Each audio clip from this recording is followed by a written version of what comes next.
خانقاہ ربانیہ نقشبندیہ روحانی معلج پیر مفتی احسن محمود نقشبندی صاحب کہ وجوب عشر کی شرائط، وجوب عشر کی شرائط کہ عشر کس کو دینا ہے۔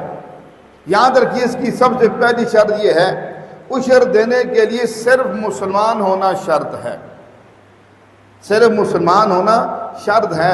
اس لیے یہ حکم اللہ نے ایمان والوں کو دیا، قرآن میں بھی فرمایا یا ایھا الذین آمنوا انفقوا مما کسبتم، ایمان والوں کو مخاطب کر کے فرمایا، اس لیے فرمایا کہ اس کے لیے صرف مسلمان ہونا شرط ہے، کافر کے اوپر عشر واجب نہیں ہے، ہے ہی کافر۔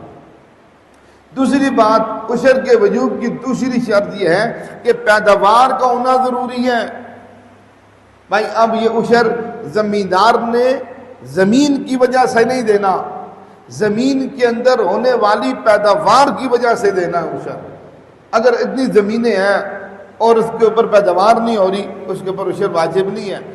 اب پیداوار اب نہیں ہو رہی، کسان کی سستی کی وجہ سے نہیں ہو رہی، یہ محنت نہیں کر رہے اس لیے نہیں ہو رہی، یا کسی آسمانی آفت کی وجہ سے اس کی پیداوار ضائع ہو گئی ہے، ہلاک ہو گئی ہے، سیلاب آ گئے، ساری فصلیں بہہ گئی ہیں، تو اس صورت کے اندر اس کا عشر ساقط ہو جائے گا، ختم ہو جائے گا۔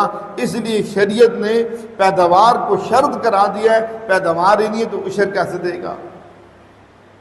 تیسری شرط جو ہے وہ یہ ہے کہ اب زمین سے تو بہت ساری چیزیں اگ رہی ہیں، زمین سے بہت ساری چیزیں اگ رہی ہیں، اب ان اگنے والی چیزوں میں ایسی چیز اگ رہی ہیں جو ہمارے معاشرے کے اندر یعنی جس کو نہ پھل کہا جاتا ہے، نہ سبزی کہا جاتا ہے، نہ کوئی غذا کا خوراک کہا جاتا ہے۔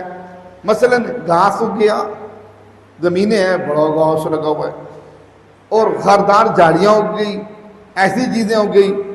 اب وہ ایسی چیزیں اگنے سے اب نہ یہ ان کو یہ بلکہ الٹا یہ کسان کے لیے اور پریشانی کے سبب اور ذریعہ بن جاتی ہیں۔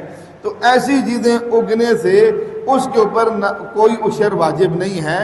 ہاں علماء نے لکھا ہے ایسا گھاس اور ایسے درخت، ایک ہوتا نا خاردار درخت جھاڑیاں، ایسے درخت جن کو اس لیے لگایا کہ ان کو بیچا جائے گا، ان درختوں پر بھی زکوٰۃ ہے۔